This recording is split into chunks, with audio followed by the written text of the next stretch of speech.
Hi, welcome to the Gamesplainer. I'm Jeff the Gamesplainer, and today I'm gamesplaining Flatline. Flatline is a 1 to 5 player game that's put out by Renegade Games Studio. I believe it was put out last year, 2017. Flatline is a spiritual successor to Fuse. So if you've watched my videos of Fuse or if you've played Fuse, you'll understand that Fuse is about rolling the dice and you've got 10 minutes total to get rid of all these cards.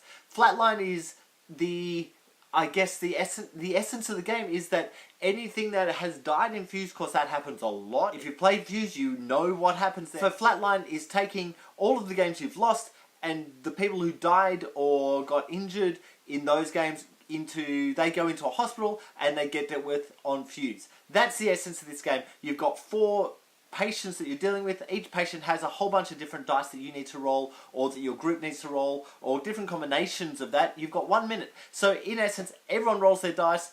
That minute counts down as you select where you're putting the dice, and then anything that's full gets covered up. That's the game. You're trying to complete a certain number of patients before the end of the game, and if you complete them, then you win. If you don't complete them, then you lose. More often than not, I lose this game. Well, I say that.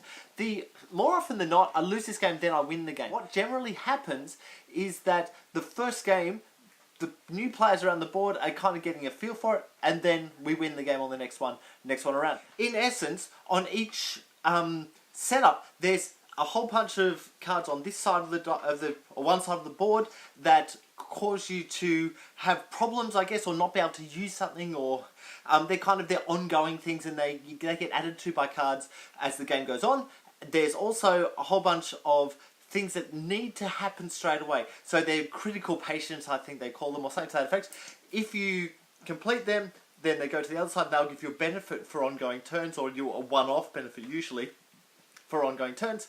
If you don't complete them, they die. If a certain number of them die, so it's 3 on most games, if it's a 1 or 2 player game, then you got 4. If they die and too many of them die, that's game over. You've lost.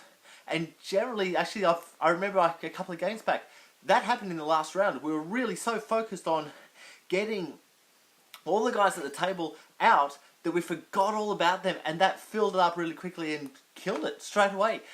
So you've got to keep your eye on it. This is actually a really good game. I've found that it goes for a little bit too long, but that's just me.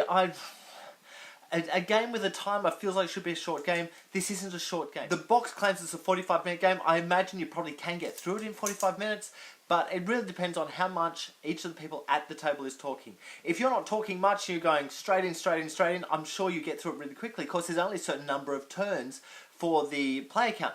But if you're talking a lot in between, it's like, okay, we really need to get this one done. If we do that, etc., then it's going to take a lot longer to play. 45 minutes, it should be accurate, but the people I play with tend to talk a lot. And look, that's okay. Hi guys, that's absolutely fine. That's just who I play with. So we end up talking a lot rather than playing a lot, and that's fine as well. But just be aware of that. That if you have a group that aren't I'm just about playing, I want to actually talk to you, then it's going to take longer, but that's the case with any game. I really like this game. I think that this game works best with an app. There is an app that's involved in this one that just is the 1 minute timer. It also has a real quick icons that tell you what to do next before and after the timer. That's on a card. You could play without the app if you wish to, but you know what?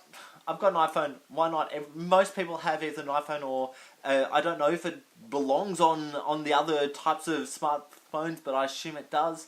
So you can download the app, and it's a really worthwhile thing to do, because it just helps the game run a lot cleaner. So look, I really like this game. I think this is a really worthwhile game to have and to put in amongst your arsenal and to bring out really regularly. So look, I'll leave it there. If you've got any games that you wish to be gamesplayed, please shoot me an email at thegamesplainer@gmail.com. Follow me on Instagram and Twitter at thegamesplainer to see what games I've been playing. Subscribe to my videos to keep up to date with the games that I'm gamesplaining. And until next time, enjoy gaming.